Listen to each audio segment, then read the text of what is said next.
इंदापूरमध्ये पांधारा नाल्याची कृषी मंत्री दत्तात्रय भरणे यांनी पाहणी केली। मुसळधार पावसामुळे पांधारा नाल्याचा पूर आलेला आणि नाल्याचं पाणी हे काही घरं आणि दुकानांमध्ये शिरले। या ठिकाणी भरणे यांनी पाहणी केलेली आहे।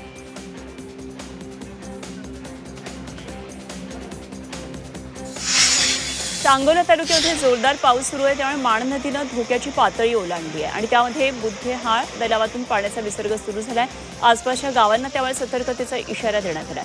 मागच्या आठवड्यापासून पावसाची संततधार सुरू आहे, त्यामुळे डाळिंब, मका, पालेभाज्या अशा पिकांचं मोठं नुकसान होतंय। शेतकरी मदतीच्या प्रतीक्षेत आहेत।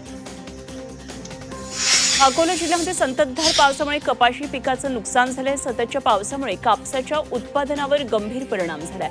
शेतात फुटलेला कापूस ओला राहून सडत चाललाय आणि त्यामुळे बोंड सडण्याचं प्रमाण आता वाढलंय।